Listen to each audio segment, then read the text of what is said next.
Israel दे रहा दुनिया को धोखा। सीज फायर की मुसलसल खिलाफ वर्जी। गजा पर जारी हैं इस्राइली हमले। ताजा हमलों में बच्चों की मौतें। खान यूनिस और रफा पर हमले। दोस्तों, आप देख रहे हैं न्यूज 18 और मैं हूं आपका मेजबान विशाल। काबिज इस्राइल लगातार जंग बंदी की खिलाफ वर्जियां कर रहा है। पीर के रोज भी यानी सोमवार के रोज भी इस्राइल की जानिब से गजा पट्टी में बेबस और मजबूर लोगों पर जुल्म के पहाड़ तोड़े गए, जहां मुसलसल 100वें रोज फजाई और तोपखाने की बमबारी और फायरिंग के नतीजे में 2 फलस्तीनी बच्चे उनकी जानें चली गई। वो कहते हैं, फिलिस्तीनी कहते हैं कि वो शहीद हो गए। इन जारहाना कार्रवाइयों ने मुख्तलिफ इलाकों को निशाना बनाया, जिससे शहरी आबादी में शदीद खौफ और बेचैनी फैल गई है। 100वें दिन हो चुके हैं जंग बंदी की खिलाफ वर्जी की। यानी आपको याद होगा कि 11 अक्टूबर 2025 से जंग बंदी यानी सीज फायर लागू है, लेकिन सीज फायर लागू होने के बावजूद, जंग बंदी के बावजूद इस्राइल की तरफ से गजा पर हमले रुके नहीं हैं। उस तरह से नहीं हो रहे हमले जब जंगबंदी के पहले होते थे, लेकिन लगातार खिलाफ वर्जी हो रही है, जंग बंदी का उल्लंघन हो रहा है। और 100वें रोज भी ऐसा ही हुआ। जो मीडिया के हवाले से या जराए से खबर आ रही है उसके मुताबिक रफा, जो वहां का एक शहर है, रफा के इलाके अल अलम में काबिज इस्राइली फोर्सेस की फायरिंग से 15 साल के फिलिस्तीनी बच्चे की मौत हो गई। और जबकि पीर के सुबह की भी खबर है, सोमवार की सुबह भी तिब्बी जराए ने इस बात की तस्दीक की है, जो मेडिकल सोर्सेज हैं उन्होंने इस बात को माना है कि खान यूनिस के मशरिक में, यानी खान यूनिस जो इलाका है उसके पूरब में वाक़े अत-तहलिया के करीब काबिज इस्राइली फोर्सेस की गोलियों का निशाना बनने वाला 17 साल का नौजवान, सोचिए जरा, 17 साल का नौजवान हुसैन अबू सबला भी, वो भी जख्मों की ताब ना लाकर इस दुनिया से चल बसा, वो भी शहीद हो गया। इसी दौरान काबिज इस्राइली तैयारों ने, तैयारा मतलब फाइटर जेट्स, तैयारों ने खान यूनिस के मशरिक में वाक़े बनी सहीला शहर में शारा सलाहुद्दीन पर वाक़े महला अरकब अल गरबी पर इनखला के पैम्फलेट्स गिरा दिए। यानी प्लेन से पैम्फलेट्स गिराए गए, इश्तिहार गिराए गए। किस बात के? कि आप इलाका को खाली कर दो, आप अपने घरों को छोड़ के यहां से भाग जाओ, हट जाओ। भला ऐसा होता है क्या? आप जिस इलाके में रहते हैं, कहीं से कोई प्लेन कोई पर्चा गिरा दे और उसमें लिखा हो कि आप अपने घरों को खाली कर दो वरना आप तबाह बर्बाद कर दिए जाओगे, आपका रिएक्शन क्या होगा? आपका रद्द-ए-अमल क्या होगा? यही तो वो बात है, दुनिया इस बात को अब समझने लगी। यही वो बात है कि इस्राइल चाहता है कि फिलिस्तीनी पूरे इलाके पर इस्राइल का कब्जा हो जाए। भाई आखिर फिलिस्तीनी कहां जाएंगे? यह उनका अपना वतन है, यहां वो पैदा हुए, यहां उनके बाप दादे पैदा हुए, यहां उनके बाप दादे पैदा हुए, वो यहां बरसों से रह रहे हैं, सदियों से रह रहे हैं। इस्राइल तो बाद में उस इलाके पर आया जहां पर इस्राइल अभी बना हुआ है। फिलिस्तीन ने ही बल्कि मदद की थी उसको वहां बसने में या जमीन देने में, इंसानियत के नाते पर। तो सवाल यह है कि इस्राइल की तरफ से फिलिस्तीनी इलाकों में, गजा के इलाकों में पैम्फलेट गिराए जा रहे हैं कि तुम अपने इलाकों को, अपने घरों को खाली छोड़कर चले जाओ। जाहिर है कि इससे शहरियों में मजीद खौफ भी पैदा हो गया और बेचैनी भी पैदा हो गई। उन्हें लग रहा है कि भाई दुनिया आखिर इस बात को देख रही है कि नहीं देख रही है? हो क्या रहा है? दुनिया को यह बताया जा रहा है कि जंग बंदी नाफिज है। दुनिया को यह बताया जा रहा है कि इस्राइल अब गजा पर हमले नहीं कर रहा है। और यहां हो क्या रहा है? 100वें दिन गुजर गए हैं जंग बंदी के उल्लंघन को। और न सिर्फ यह कि फायरिंग हो रही है, बमबारी हो रही है, बल्कि जो सेटलर्स हैं वो आके सीधे तौर पर घरों में तोड़फोड़ मचाते हैं, गाड़ियों में आग लगा देते हैं, बुजुर्गों को और लेडीज के साथ, खवातीन के साथ वो जो है जबरदस्ती करते हैं, उन्हें टॉर्चर करते हैं, उन्हें मारते पीटते हैं। और पीछे से फिर इस्राइली फोर्स आती है, इस्राइली पुलिस आती है, वो उन लोगों को गिरफ्तार भी करके ले जाती है, उन्हीं लोगों को जिनको मारा पीटा गया।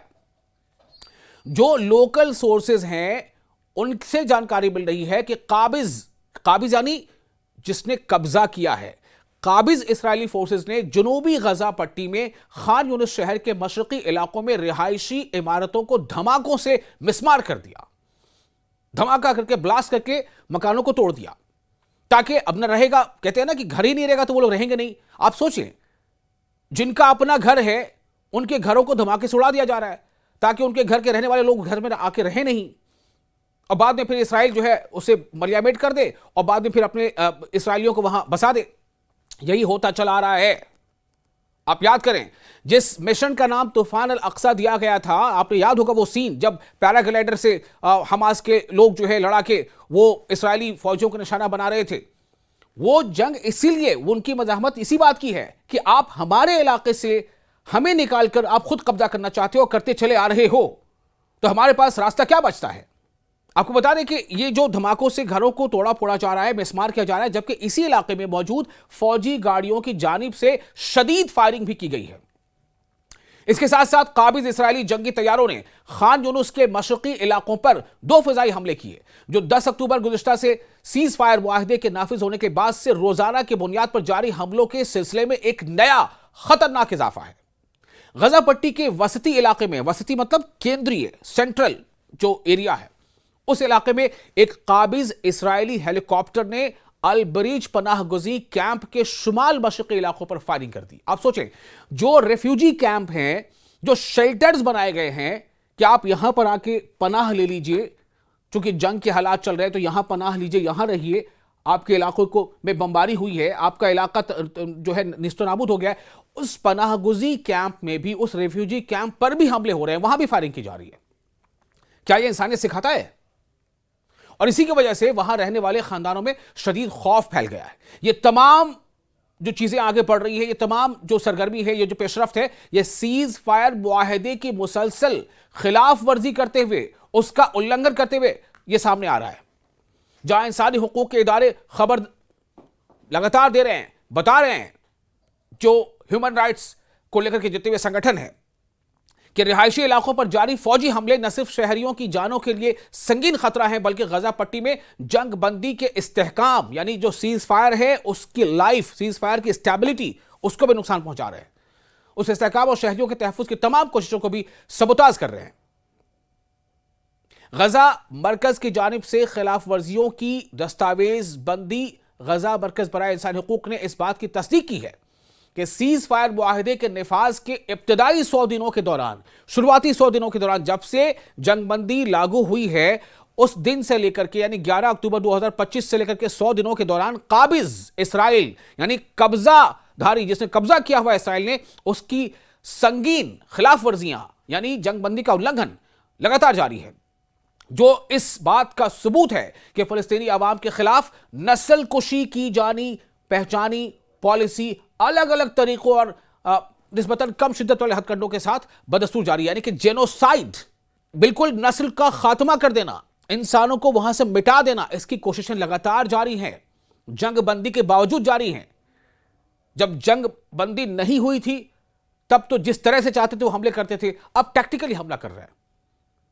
अगर जंगबंदी से पहले अगर दिन भर में मान लीजिए 100 धमाके होते थे, तो अब जंगबंदी के बाद 10, 12, 20 धमाके हो रहे हैं, लेकिन हो रहे हैं जो कि जंगबंदी की शर्तों के बिल्कुल उलट हैं, उसके खिलाफ हैं, लेकिन तब भी हो रहे हैं। तो क्या सिर्फ इसीलिए कि इसराइल को लगता है कि उसकी दोस्ती या उसको साथ देने वाला दुनिया का सुपर पावर है, या ऐसे बड़े बड़े ममालिक हैं, ऐसे बड़े बड़े देश हैं जिनको यह माना जाता है कि उनकी मिलिट्री ताकत बहुत ज्यादा है, वो इसराइल के साथ खड़े हैं? क्या इसलिए इसराइल ऐसा कर रहा है? और न सिर्फ यह कि मिलिट्री ताकत से मदद किया जा रहा है इसराइल को, बल्कि इसराइल को आर्थिक मदद भी दी जाती है। कि इसका मतलब क्या हुआ कि क्या इसराइल सब कुछ कर रहा है, या इसराइल सिर्फ एक मोहरा बना हुआ है और उस मोहरे का इस्तेमाल कोई और कर रहा है, या फिर यह कि इसराइल अपने कुछ ना कुछ हथकंडों की वजह से सुपर पावर कहे जाने वाले जैसे देशों को कहीं ना कहीं उन्हें जो है ब्लैकमेल कर रहा है, जो चाहता है उसे करवा लेता है? क्या आखिर वजह है? क्यों एप्स्टीन फाइल इतना ज्यादा चर्चा में आया था? एप्स्टीन फाइल के चर्चा में आने के बाद से जो हालात बने थे, उसके बाद आप देख रहे हैं किस तरह से जो है तब्दीली आई है। अचानक अमेरिका का कई महाज पर जो है वो अमेरिका ने अपने कदम बढ़ा दिए। वेनेजुएला का आप मामला देख लीजिए, ग्रीनलैंड पर हमले की तैयारी चल रही है, ईरान पर हमले के पर तोल रहे थे। क्या वजह थी? क्या अमेरिका के जो नेटिव है, जो वहां के लोग हैं, क्या उनको भी कुछ ना कुछ अलग बात समझाने और बताने की कोशिश है? तो इसराइल ये सब कुछ कर रहा है, किसकी शह पर कर रहा है? सवाल ये है। मरकज ने, यानी वो जो खबरों का जो सेंटर है, उसने पीर के रोज जारी बयान में वाजे किया है कि रोजाना की जमीनी निगरानी की बुनियाद पर यह मुआहिदा शहरियों के तहफ्फुज का जरिया बनने के बजाय एक रस्मी ढांचा साबित हुआ है। रस्मी ढांचा कि हाँ भाई सीज फायर हो गया और जंगबंदी हो गई और अब कोई हमला नहीं होगा, अब आप आ जाइए, आप रहिए और आप अपने फौजी पीछे कर लो, आप हमले ना करो।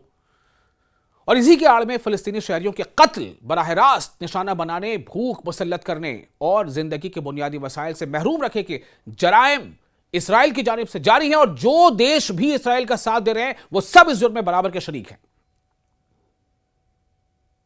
आप देख रहे थे न्यूज़ 18। आपको ये वीडियो कैसा लगा, इसके बारे में आप अपनी राय, अपने तासुरात हमें कमेंट बॉक्स में शेयर कर सकते हैं।